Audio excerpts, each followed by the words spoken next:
귀하고 복된 주일 여러분과 함께 찬양하고 예배하고 또 함께 말씀을 볼 수 있는 그러한 은혜를 주신 하나님께 먼저 영광을 올려드립니다. 다시 보는 사도행전, 오늘은 사도행전 9장의 말씀, 9장 1절에서 20절까지의 말씀을 여러분과 함께 보도록 하겠습니다. 먼저 1절부터 9절까지 읽도록 하겠습니다. 그리고 그 위의 말씀은 함께 말씀을 보면서 함께 여러분과 함께 보도록 하겠습니다. 먼저 성경 봉독을 먼저 하나님께 올려드립니다. 사도행전 9장 1절 말씀. 사울이 주의 제자들에 대하여 여전히 위협과 살기가 등등하여 대제사장에게 가서 다메섹 여러 회당에 가져갈 공문을 청하니 이는 만일 그 도를 따르는 사람을 만나면 남녀를 막론하고 결박하여 예루살렘으로 잡아오려 함이라. 사울이 길을 가다가 다메섹에 가까이 이르더니 홀현히 하늘로부터 빛이 그를 둘러 비치는지라. 땅에 엎드러져 들으매 소리가 있어 이르시되 사울아 사울아 내가 어찌하여 나를 박해하느냐 하시거늘 대답하되 주여 누구시니이까. 이르시되 나는 내가 박해하는 예수라. 너는 일어나 시내로 들어가라. 내가 행할 것을 내게 이를 자가 있느니라 하시니 같이 가던 사람들은 소리만 듣고 아무도 보지 못하여 말을 못하고 서 있더라. 사울이 땅에서 일어나 눈은 떴으나 아무것도 보지 못하고 사람의 손에 끌려 다메섹으로 들어가서 사흘 동안 보지 못하고 먹지도 마시지도 아니하니라. 아멘. 바울의 회심 사건의 그 앞부분을 여러분과 함께 읽었습니다. 바울의 이 회심 사건은 우리 기독교 역사상 가장 대표할 만한 대표적인 회심의 사건입니다. 오늘 제목에서도 여러분께 말씀을 드리겠습니다만 변할 수 없는 사람의 변화, 부제인데요. 변할 수 없는 사람의 변화가 바로 사도 사울에게 일어났습니다. 수많은 사람들의 예수 그리스도를 만남으로 인하여서 회개의 역사가 일어나고 또 죄사함의 역사가 일어나는데 그 회개와 죄사함의 역사 가운데 그 개인에게 일어나는 그 놀라운 변화, 다시금 죄를 고백하고 하나님께로 돌아가는 것, 또한 자기의 죄성을 인정하고 예수를 따라가겠다고 결심하는 것, 그것이 회심일 텐데 수많은 복음 전도 사건을 인하여서 회심의 사건이 역사상 수많은 사람들에게 일어났고 저와 여러분에게도 일어났습니다. 그런데 오늘 이 사도 바울의 회심의 사건을 통하여서 하나님께서 사도 바울을 들어서시는 그 사건을 통해서 우리에게 향하신 그 말씀을 깨닫고자 합니다. 여러분에게 먼저 다시 한번 어떻게 보면 계속 반복되는 말씀입니다만 말씀이 아직 시작 안 됐거든요. 근데 이 말씀이 시작될 때에 제가 이 말씀을 어떤 부분은 풀어서 설명해드리고 어떤 부분은 보충 설명해드리고 어떤 부분은 장소적으로 또 역사적으로 어떠한 사건과 사건의 어떤 인과관계로 말씀을 드리는데 그것보다도 중요한 것은 무엇이냐면 여러분이 성경 말씀에 그 어떤 한 구절과 어떤 한 그 말씀에 완전히 사로잡히시기 바랍니다. 그것이 먼저라는 것입니다. 천지가 없어지더라도 주의 말씀은 영원토록 영원한 것처럼 어떠한 메시지를 전하는 그 메신저, 그 사람의 메시지나 그 어떤 사람의 설명이나 그 어떤 사람의 논리적인 어떤 말씀이 있을지라도 그것보다도 가장 먼저 우선시 돼야 될 것은 무엇이냐면 여러분이 저도 마찬가지고요. 말씀에 완전히 사로잡혔느냐가 그것이 더 중요합니다. 예배가 끝나고 났는데 그 목사님이 하신 말씀이 그 말씀을 전한 사람의 예화나 어떤 깨달음이나 그것보다도 남아야 될 것은 주의 말씀입니다. 그것은 오늘도 우리가 성경 말씀을 읽고 들을 때에 어떤 말씀에 여러분이 사로잡히길 원합니다. 저도 있습니다. 그 사로잡힌 부분에 대해서는 저는 어떻게 보면 제 개인 간증이기 때문에 말씀을 안 드리겠습니다만, 여러분 거두절미하고 오늘 1절부터 20절까지 있는 그 말씀 중에서 그 말씀에 완전히 사로잡혔으면 좋겠습니다. 자, 오늘 변할 수 없는 사람의 변화, 바울에 대해서, 사울에 대해서 여러분과 함께 이야기를 나누고자 합니다. 어떤 사람의 그 사상이 그 사람의 완전한 신앙이 될 때에 그것은 매우 위험할 수가 있습니다. 그 대표적인 사람이 누구냐? 바로 사울이라는 것입니다. 예수를 알지 못하는 신앙이 있을 때, 예수를 만나보지 못한 사람이 바로 오늘 다메섹으로 가면서 남녀노소를 막론하고 예수 믿는 사람들을, 예수를 고백하는 사람들을 다 어떻게 보면 잡아들이려고, 죽이려고 하는 상태에 이르는 그 사건의 시작을 여러분 함께 보았습니다. 바울의 이 상태는요, 사람이 얼마나 어떠한 예수를 알지 못하는 사상에 물들어 있을 때에 얼마나 잔혹할 수 있는지, 또한 무자비할 수 있는지를 보여주고 있습니다. 사상이라는 단어는 조금 뭐라 그럴까요? 확 와닿지 않는 말이겠습니다만, 사상은 개인이 갖고 있는 상, 이미지잖아요. 이 이미지, 즉 사람마다 자신이 살아가는 방법이나 자신이 어떤 사건과 어떤 이야기를 볼 때 그거를 바라보는 관점, 그것을 이야기를 풀어가는 관점이 모두 다 다릅니다. 이것을 우리는 사상이라고 그러잖아요. 그런데 이 사상이 신앙을 갖지 못했을 때, 예수를 알기 전에 예수에 대해서 미리 판단해 버리는 사람도 이 시대에 너무도 많습니다.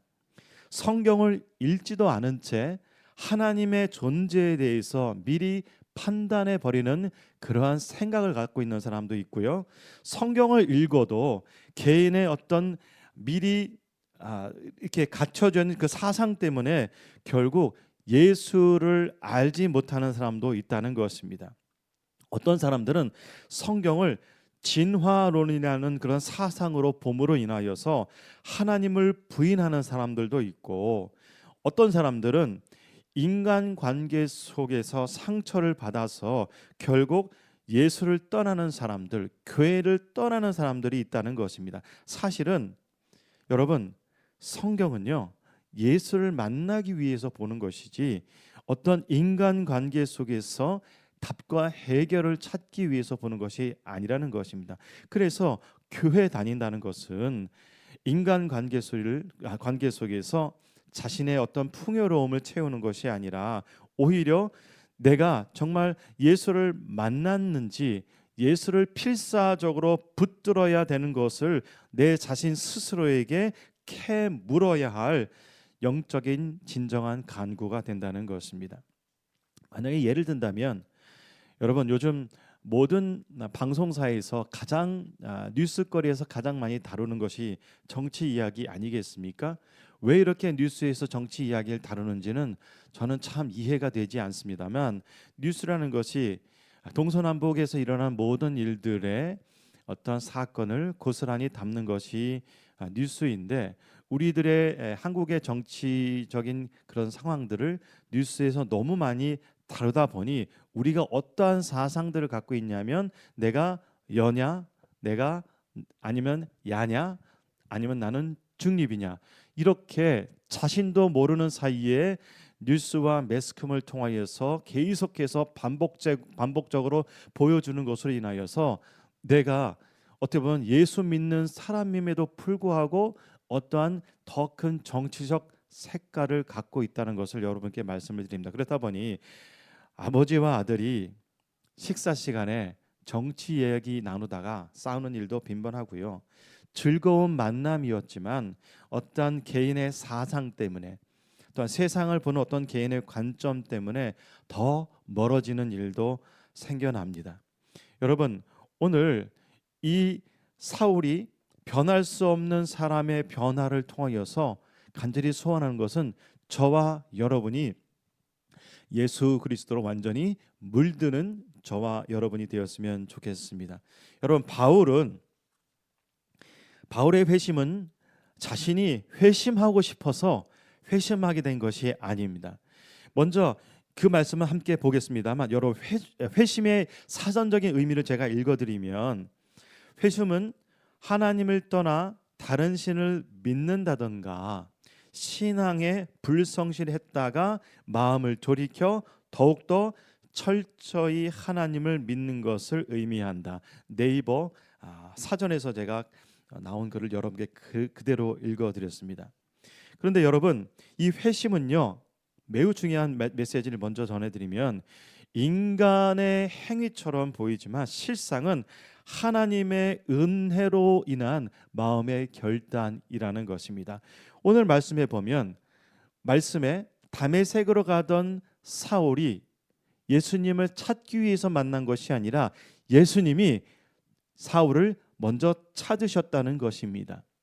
그래서 이 회심의 사건은 바로 인간의 행위처럼 하는 것은, 죄와 회개를 하고 하나님께로 돌아가겠습니다, 내가 하나님을 따라가겠습니다, 예수 그리스도가 나의 참된 진리와 구세주가 됩니다라는 것은 개인이 해야 될 개인의 행위이지만, 그 회심할 수 있는 기회와 은혜와 축복을 주신 분이 누구냐? 사울에게는 바로 예수 그리스도이셨다는 것입니다.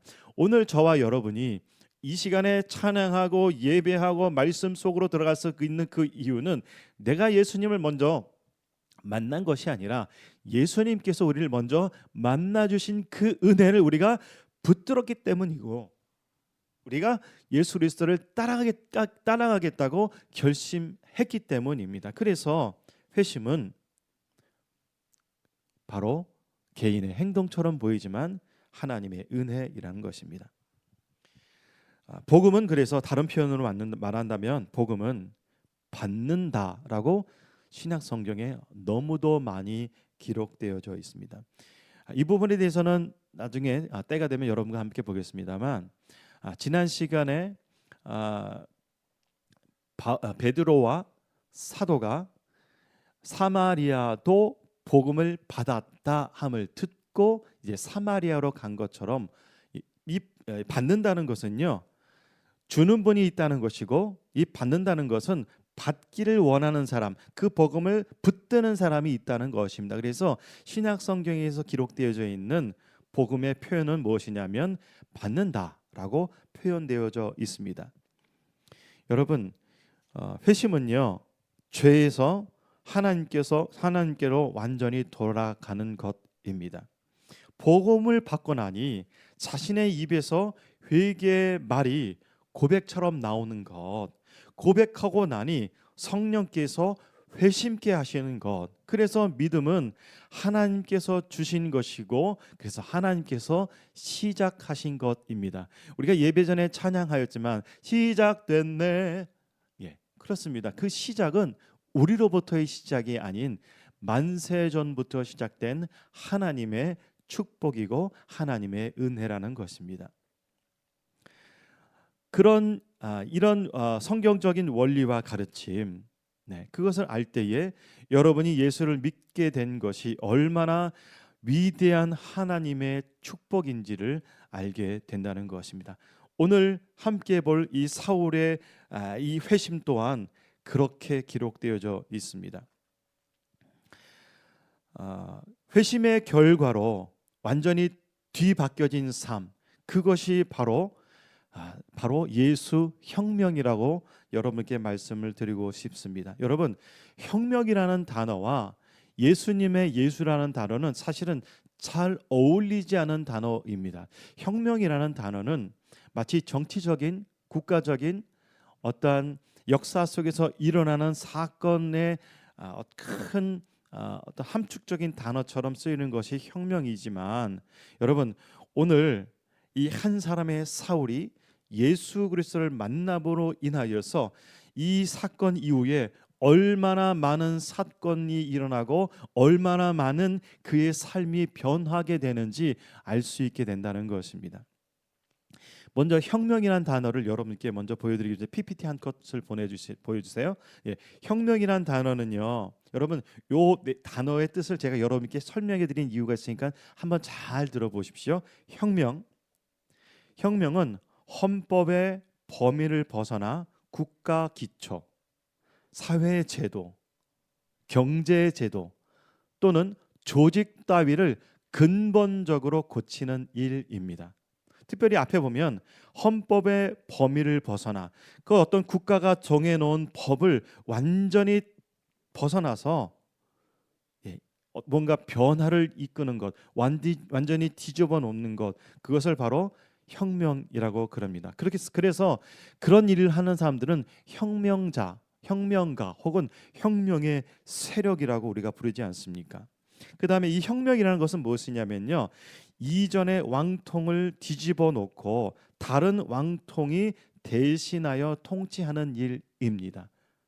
이 다른 이전의 왕통을 뒤집는다는 것은 뭐냐면 그 왕의 통치를 받는 사람이 이제 다른 사람의 통치를 받는 것, 이것을 혁명이라고 말하고 있다는 것입니다.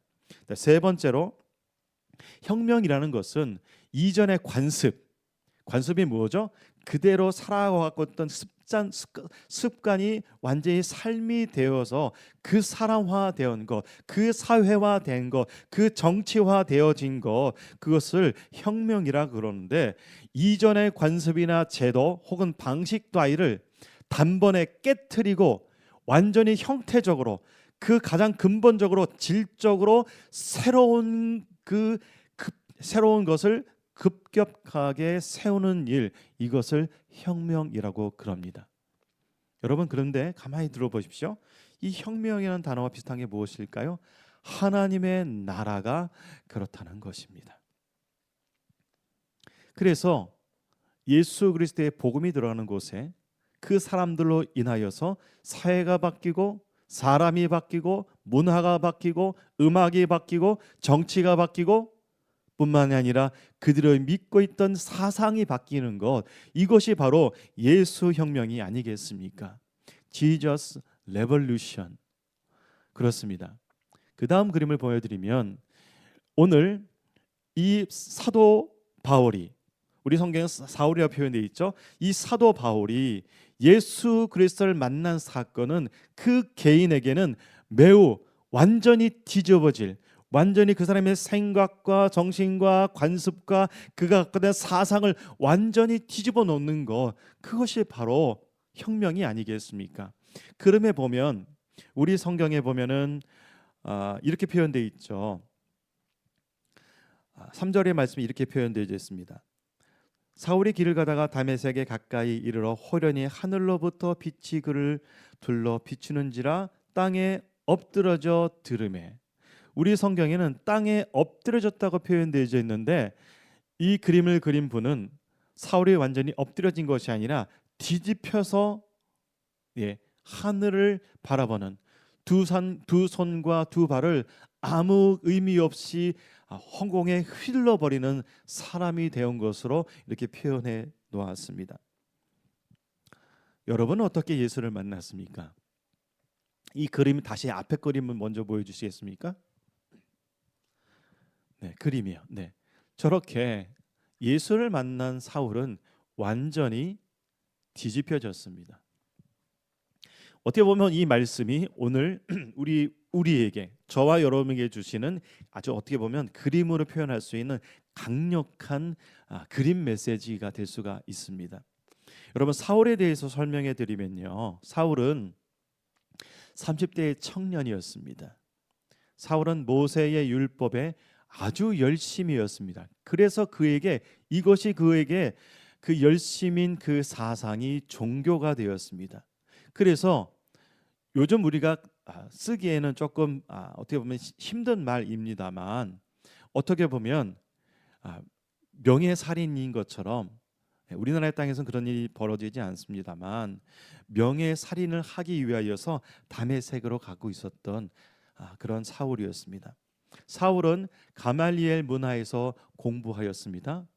그다음에 사울은 철저한 율법을 지키는 구약의 율법대로 살아가던 바리새인이었습니다. 지난 말씀에도 보셨지만 스데반이 처형을 마땅히 여겼고요. 사울은 예수를 믿는 유대 공동체를 잔멸하려고 지금 회당에서 공문을 일부러 자기가 청하여서 지금 다메섹으로 가던 길이었습니다. 다 기록하였지는 않았지만 이 다소 출신의 사울은요, 언어에도 능통한 사람입니다.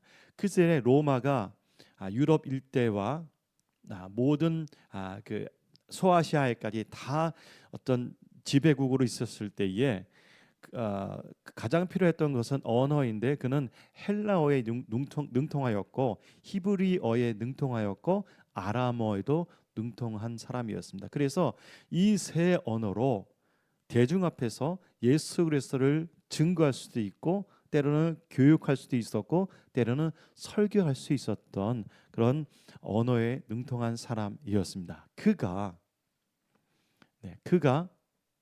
바로 예수 그리스도를 다메섹에서 만나게 됩니다. 말씀을 함께 보실까요? 말씀을 보시면 9장 1절에 사울이 주의 제자들에 대하여 여전히 위협과 살기가 등등하였다고 기록하고 있습니다. 우리 표현에는 위협, 살기 이런 단어는 사실은 말만 들어도 섬뜩한 이야기 있는데 그는 예수 그리스도를 믿는 사람들을 잡아들이고 죽이기 위하여서 매우 개인의 사상과 열정과 그 종교적 신념에 가득했던 사람입니다. 그러다 보니 2절에 보면 다메섹 여러 회당에 가져갈 공문을 청했습니다. 한두 군데가 아니라 다메섹에 스데반의 죽음으로 인하여서 사마리아 땅과 여러 지역으로 흩어진 예수 그리스도를 믿는 사람들을 다 잡아들이고 종교 재판에 세워서 죽이기 위하여서 여러 회당에 가져갈 공문을 청하였다고 이렇게 성경에 기록하고 있습니다. 이것을 봤을 때 사울은 예수 믿는 사람들을 정말 정정당당하게 매우 의욕적으로 예수 믿는 사람들을 핍박하고 있음을 우리는 볼 수가 있습니다. 자, 그런데 아까도 말씀드렸습니다만 3절에 보면 사울이 길을 가다가 다메섹에 가까이 이르더니 홀현히 하늘로부터 빛이 그를 둘러 비추는지라 라고 성경에 기록하고 있습니다. 여러분, 지금 예수님이 누구를 만나주고 있습니까? 예수님이 사울을 만나주고 있다는 것입니다. 그래서 이 회심의 사건은요, 자기가 회심할 수 있는 예수를 만나야 회심할 수 있다는 것을 오늘 성경에서 볼 수가 있습니다. 자, 이렇게 말씀하시죠. 예수님께서 땅에 엎드려져 들으며 소리가 있어 이르시되 사울아 사울아 내가 어찌하여 나를 박해하느냐라고 말씀하십니다. 사울에게 박해하는 이유가 무엇이냐면 왜 나를 박해하느냐라고 말씀하고 있습니다. 이것은 우리가 말씀 가운데 잠깐 보고 지나가야 될 매우 의미 있는 말씀입니다. 예수님은요, 예수를 믿는 사람들의 공동체를 공격하는 것 그 자체, 공동체를 잔멸하는 것 그것을 예수님께서는 당신을 공격한다고 말씀하고 있습니다. 지난 시간에도 말씀드렸습니다만 성경은 매우 개인적이고도 공동체적이라고 말씀을 드렸는데 어떻게 보면은 이 성경을 볼 때에 매우 공동체성을 갖고 그다음에 이 말씀이 나에게 어떻게 적용되어지는지에 어떤 말씀에 보는 것이 순서가 맞다고 생각합니다. 그래서 예수께서 우리 공동체의 머리가 되시고 우리는 그의 지체가 된다는 것이 성경에 기록되어져 있는데 예수님께서는 사울을 만나서 사울에게 하시는 말씀이 무엇이냐면 왜 나를 박해하느냐라고 말씀하고 있습니다. 여러분 근데 이 말씀을 들으면서 이렇게 착각하지는 마십시오.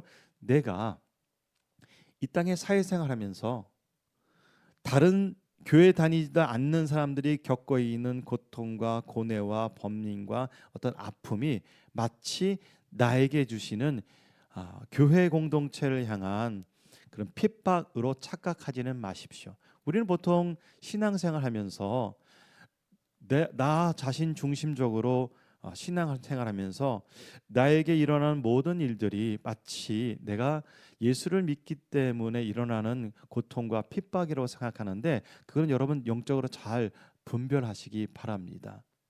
그것은 예수 그리스도를 믿는 그 공동체를 향한 공격이고, 예수 그리스도를 믿는, 예수 그리스도의 복음을 전하는, 예수 그리스도를 믿고 살아가는 사람을 향한 공격이지, 내 일신상의 모든 일들이 나에게 일어나는 예수를 믿는 사람들을 위한 핍박이라고 착각하시면 안 된다는 것입니다.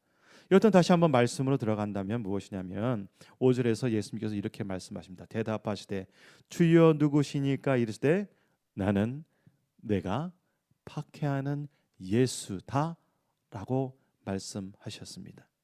예수를 믿는 사람들을, 예수를 고백하는 사람들을 죽이기 위하여서, 잔멸하기 위하여서 가던 그가 예수의 음성을 들었으니 이 얼마나 놀랍고 이 얼마나 그에게 축복된 일이겠습니까? 9절 말씀에 보면 이렇게 표현하고 있습니다. 그래서 바울은요, 사흘 동안 보지 못하였고, 또 9절 말씀에 보면 먹지도 마시지도 아니하였다고 이렇게 말하고 있습니다. 눈을 보지 못하게 한 것은 예수님께서 사울의 눈을 보지 못하게 하였지만, 먹지도 않고 마시지도 않게 한 것은 본인의 결정이었습니다. 이 예수 그리스도를 만난 사건이 얼마나 컸으면, 얼마나 경이로웠으면, 얼마나 그 한 인생 사울이라는 그 청년에게 준 충격적인 일이었다면 그는 먹지도 않고 마시지도 않았겠습니까? 여러분, 사울이 잠을 제대로 잤겠습니까? 그 완전한 어둠 속에서 무엇을 생각했겠습니까? 30대 청년이 경험한 예수의 만남, 예수를 믿는 자들을 완전히 잔멸하려 했던 그가 완전한 어둠 속에 갇히게 되었습니다. 자, 그런데 이제 9장 10절에 보면 그때 다메섹 아나니아라 하는 제자가 있더니 주께서 환상 중에 불러 이르시되 아나니아냐 아나니아야 하시거늘 대답하시되 주여 내가 여기 있나이다 하니라고 이제 아나니아를 하나님께 예수님께서 부르시고 깹니다. 이 말씀 가운데 여러분 12절과 그 다음에 15절에 보면 아나니아도 환상을 보게 되고 어둠 가운데 있는 사울도 환상을 보게 됩니다. 여러분, 주의 환상은요, 능력이 많다고 하여서 단 한 사람에게 주시지 않고, 사도행전에서 계속 우리가 보겠습니다만 환상과 꿈과 그런 것들은요 개인에게만 일어나지 않고 그 하나님의 역사를 이루시기 위해 적어도 두 사람에게 같이 일어난다는 것이 성경에 기록되어져 있는 성경의 원리입니다. 주의할 것은 무엇이냐면, 내가 이 시대에 성령 충만 받고 내가 기도하여서 내가 주의 음성을 들었습니다, 내가 어떤 일을 하길 원합니다, 내가 이것을 해야 하겠습니다라고 생각하고 결심이 드시는 사람이 있다면 그것을 섣불리 진행하지 마시고 그 상황과 여건이 열리는지 보시고 그 메시지에 같이 꿈과 비전과 환상을 보는 주의 음성을 들은 사람이 있는지를 여러분 체킹하시기 바랍니다. 그것이 영적인 분별이 있는 행동입니다. 아나니아에게 예수님께서는 이렇게 말씀하시죠. 사울은 15절의 말씀입니다. 이 사람은 내 이름을 이방인, 그리고 임금들, 그리고 이스라엘 자손에게 전하기 위하여 택한 나의 그릇이다. 옛날 성경은 나의 도구이다. 이렇게 표현하고 있습니다. 그래서 사울은요 이제 예수님께서 아나니에게도 말씀하셨고 바울에게도 그 사명을 주셨습니다만 이제 사울은요 이방인에게 복음 전도자로 하나님께서는 쓰시겠다고 말씀하시고 그리고 임금들을 향하여서 쓰시겠다고 말씀하시고 이스라엘 자손들에게 그 전하기 위한 나의 택한 그릇이라고 말씀하고 있습니다. 그래서 오늘 이제 사도행전 9장을 넘어가서 신약 성경 전체에 기록되어져 있는 바울의 이야기를 가만히 보면 온전히 이방인을 향한 글만 쓰지 않았다는 것을 여러분 먼저 짚고 넘어가시기 바랍니다. 그래서 성경을 읽을 때에 이 메시지가 이방인을 위한 메시지인지 혹은 이 메시지가 그 시대의 임금들을 고위 관직을 갖고 있던 높은 사람들에게 주고 있는 이 메시지인지 혹은 자기 이스라엘 백성인 유대 백성인 그 이스라엘 자손들에게 주고 있는 메시지인지를 여러분 잘 분별하시기 바랍니다. 이것이 이 방향성이 흔들리기 시작하면 성경을 읽어도 모든 말씀이 다 우리 이방인들에게 주는 메시지처럼 착각하고 이해하고 또 받아들일 수 있다는 것입니다. 여러분 이것은 성경대로 보지 않고 내 식대로 내 방식대로 보고 있다는 어떻게 보면 반증일 수도 있습니다. 그래서 성경은 매우 공동체적이고 매우 개인적이라고 말씀을 계속해서 주고 있다는 것입니다. 여러분 성경은요 개인에게 주는 메시지보다 사실은 공동체 여러 사람에게 주는 메시지가 더 많습니다.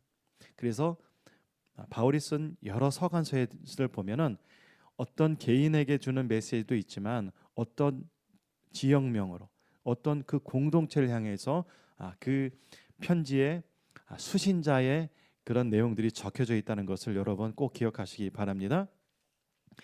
자, 그런데 이렇게 20절에서 기록하고 있습니다. 20절 말씀 볼까요?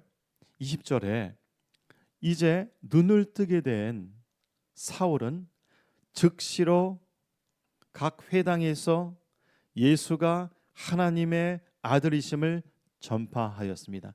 여러분 같이 읽어보실까요?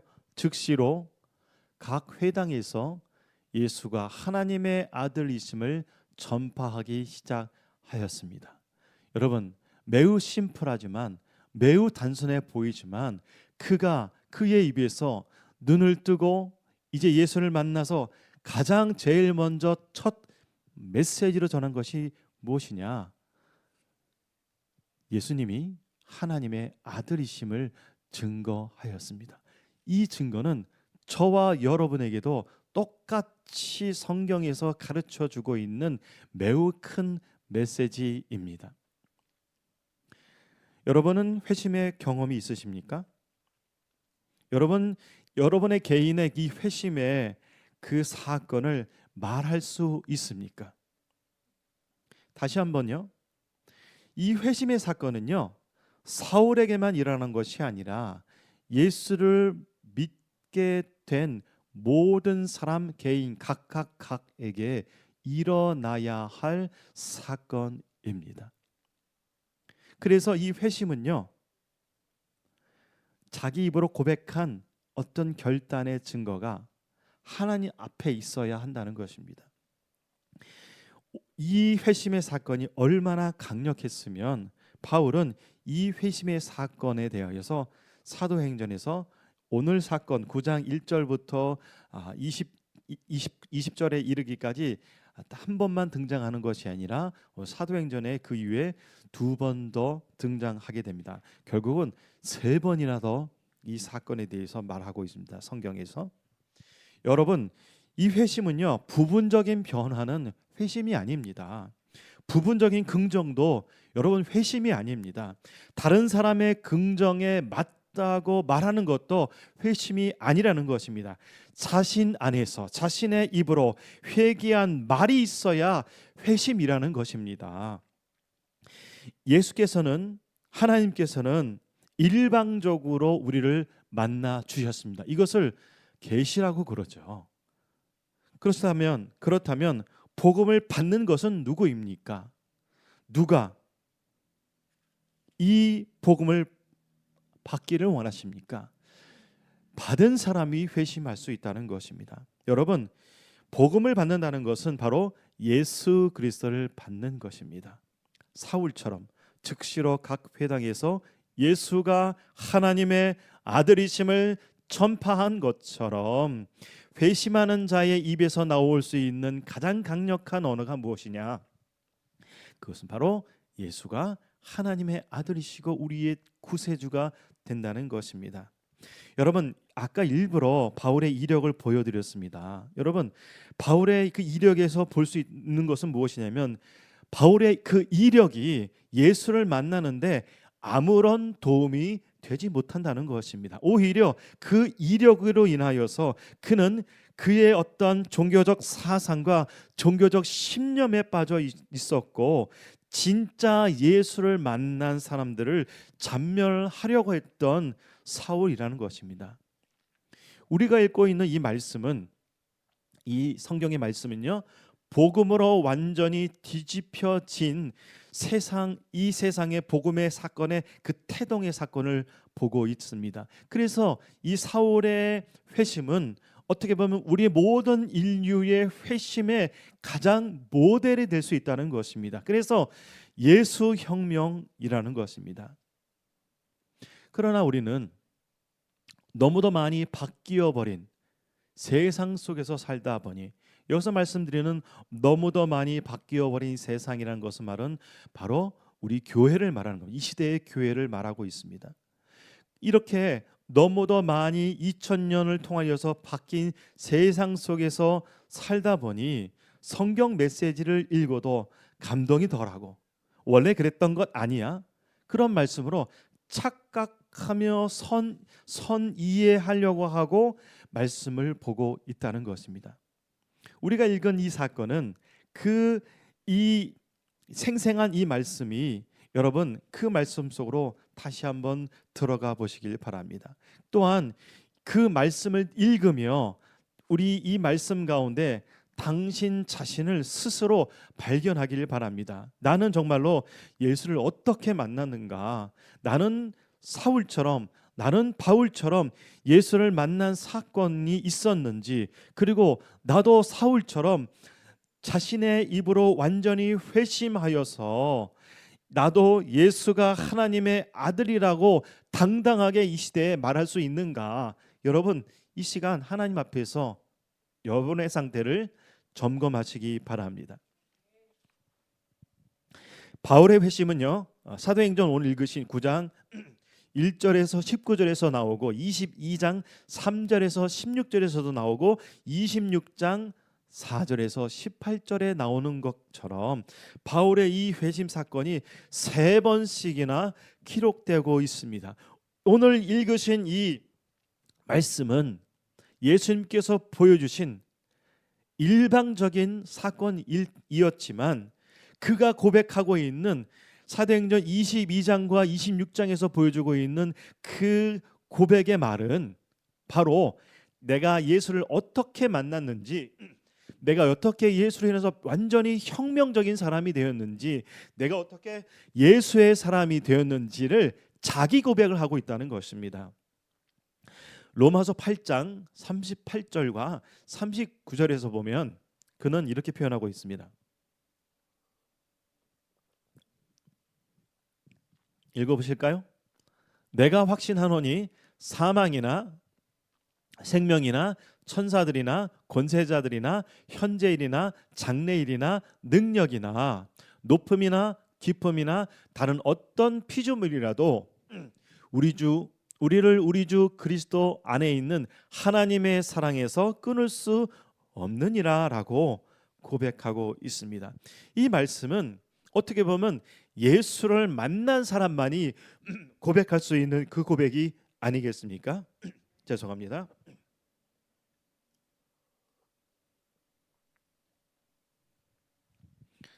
여러분, 회심한 사람이 순종하는 것이고, 그렇기 때문에 순종할 수 있는 사람은 진짜 예수를 만났는가라고 자문해야지 됩니다. 그렇다면 사람마다 그 회심의 간증과 고백은 다 다르겠습니다만 제가 여러분을 대신하여서 그 회심의 내용을 간략하게 말씀드리면 이렇게 말씀드릴 수가 있겠습니다. 나는 뭐뭐뭐입니다. 나는 무엇무엇이었습니다. 나는 무엇무엇 했었습니다. 그랬던 사람이 이제 나는 무엇무엇을 위해서 살겠습니다. 나는 이제 무엇무엇을 하겠습니다. 나는 이제 무엇무엇을 결심했습니다. 라는 고백이 있기를 간절히 축복하고 기도합니다. 여러분, 말씀을 듣는 자세는 어떠해야 합니까? 오늘 사도행전 9장 1절로 20절의 말씀 가운데에 여러분 귀에는 어떻게 들리시고 계십니까? 사울에게 주셨던 예수의 음성이 들리십니까? 말씀을 들을 때에 아, 그렇구나 라는 그런 어떤 지적 동의로만 끝난다면 그것은 성경적 지식을 쌓는 것이지 믿음을 쌓는 것이 아니라는 것입니다. 그냥 듣는 것과 믿음으로 듣는 것은 완전히 다릅니다. 믿음은 그리스도와 같은 동의어입니다. 주시는 분은 바로 하나님이시고 받는 사람은 믿음으로 고백하는 사람, 그리고 믿음으로 받고 나서 완전히 회심한 사람, 그 사람이 바로 복음의 사람, 예수의 사람, 예수의 혁명가가 될 수 있다는 것입니다. 그래서 5절에서 예수님께서 사울에게 분명하게 당신이 누구인지 말씀하여 주셨죠. 내가 박해하는 누구라고요? 예수다 라고 말씀하고 계십니다. 여러분도 그 말씀 지금 들으셨어요? 그래서 자기 고백의 글을 이렇게 다시 한번 표현하고 있습니다. 그러므로 너희가 그리스도 예수를 주로 받았으니 그 안에서 행하되 그 안에 뿌리를 박으며 세움을 받아 교훈을 받은 대로 믿음에 굳게 서서 감사함을 넘치게 하라. 여러분, 예수 그리스도를 받는다라고 바울이 말하고 있습니다. 저와 여러분 오늘 주의 말씀을 다시 한번 받았으니 이 믿음이 변치 않기를 간절히 다시 한번 축복하고 기도합니다. 사도행전 9장 20절에 보면 그가 얼마나 완전히 뒤집혀진 사람이 되었는지 우리가 보았습니다. 변할 수 없는 사람의 변화가 사울 가운데 일어났습니다. 저와 여러분도 변할 수 없는 사람의 변화가 일어났습니다. 그것이 바로 그리스도인입니다. 하나님의 나라는 세상을 완전히 뒤엎어 놓는 것입니다. 그림을 보여드리면 길을 걸어가는 사람이 세상을 보니 세상이 완전히 뒤집혀 있죠? 그렇습니다. 세상은 변하지 않았어도 예수를 만난 사람은 그가 가는 삶 가운데에 세상 가운데 예수를 믿는 한 사람이 되어서 완전히 내가 변화된 것처럼 세상을 변화시키는 사람이 될 수 있다는 것입니다. 그것이 바로 사도행전의 이야기이고 여러분과 함께 보게 될 바로 신약성경에 기록된 주의 말씀입니다. 회심은 그 회심하는 사람의 개인의 전인격적으로 일어나는 일이라면 삶의 여러 영역에서 나타나는 그 회심의 결과는 혁명이라는 단어가 제격일 것입니다. 다시 한 번만요. 하나님의 나라는 세상을 완전히 뒤엎어 놓는 것입니다. 회심이 그 회심하는 개인의 전인격적인 일이라면 그 삶의 영역에서 나타난 그 회심의 결과는 혁명이라는 단어가 제격일 것입니다. 그래서 예수 혁명이라고 제가 여러분께 말씀을 드린다는 것입니다. 예수 혁명, 당신의 예수님은 이제 당신의 삶 속에서 어떻게 변화되고 있습니까? 당신은 예수님으로 인하여서 삶 속에서 예수 혁명으로 살아가고 계십니까? 변할 수 없는 사람의 변화, 바울처럼 변화를 경험하는 사람은 고백할 수 있는 이 시대의 그리스도인이 되기를 기도하고 축복하고 함께 기도하길 원합니다. 함께 기도하실까요? 살아계신 아버지 하나님, 오늘 예수 그리스도로 완전히 물든 사울의 변화, 사울의 회심, 사울의 예수에 완전히 붙들린 사건을 보게 되었습니다. 우리도 그렇게 붙들린 사람 되었음을 자각할 수 있게 도와 주시옵소서. 우리의 입으로 예수를 증거케 도와 주시고 우리의 입으로 회심할 수 있는 그러한 기회와 은혜를 오늘 말씀 가운데 깨닫게 하여 주셨사오니 회심을 통하여서 예수 그리스도를 더욱더 굳게 붙드는 저와 여러분이 되기를 간절히 축복하고 기도하오니 성령님이여 우리를 아버지 하나님여 붙들어 주시옵소서. 우리의 구원자가 되신 예수 그리스도의 이름으로 기도드립니다. 아멘.